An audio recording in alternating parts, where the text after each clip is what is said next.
एबे प्रधानमंत्री आवास योजना को नहीं आसिला खुशी खबर। सरकार नेले बड़ निष्पत्ति। प्रति गरीब लोक मानकु मिलिबाकु जाउछि आवास योजना रे घर।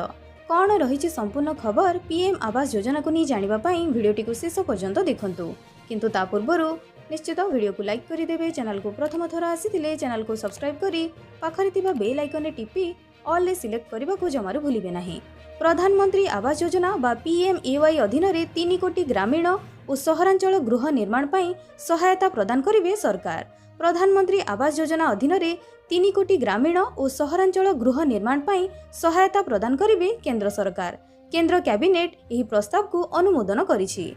योग्य ग्रामीण और सहरांचल परिवार को मौलिक सुविधा सह गृह निर्माण पाई सहायता प्रदान करबा लगी भारत सरकार 2015-16 रु प्रधानमंत्री आवास योजना कार्यकारी करि आसुछंती। पीएमएवाई अधीन रे गत 10 वर्ष मध्य आवास योजना अंतर्गत योग्य गरीब परिवार पाई मोट 4 कोटी 21 लाख घर संपूर्ण होईछि। पीएमएवाई अधीन रे निर्मित समस्त घर को केंद्र सरकार एवं राज्य सरकार का अन्यान्य योजना सहित समन्वय माध्यम घरोई शौचालय, एलपीजी संजोग, विद्युत संजोग, कार्यक्षम घरोई टैप संजोग इत्यादि मौलिक सुविधा जोगाई दिया जाइଥାଏ।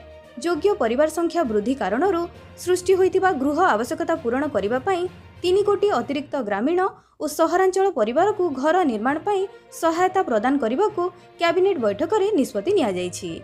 पीएम आवास योजना पई किपरि आवेदन करिवे जानि रखंतु। पीएमएवाई स्कीम पई आवेदन दुईटी उपाय रे करा जाय परिबो, जेपरि कि ऑनलाइन एवं ऑफलाइन। ऑफलाइन रे आवेदन करिबाकू आपनकु निकटतम साधारण सेवा केंद्र बा सीएससी को जिबाकू पड़िबो। एथि सहित आपण प्रधानमंत्री आवास योजना वेबसाइट pmavg.nic.in रो ऑफिशियल पोर्टल माध्यम रे ऑनलाइन रे आवेदन करि परिबे। एही वीडियो रो डिस्क्रिप्शन रे ऑफिशियल वेबसाइट रो लिंक अछि। तो ये थिला पीएम आवास योजना को नहीं संपूर्ण खबर। वीडियो को लाइक करि देबे, शेयर करि देबे, चैनल को सब्सक्राइब करबा को जमारू भूलिबे नाही। आपणकर दिन मंगलमय हेउ। जय जगन्नाथ।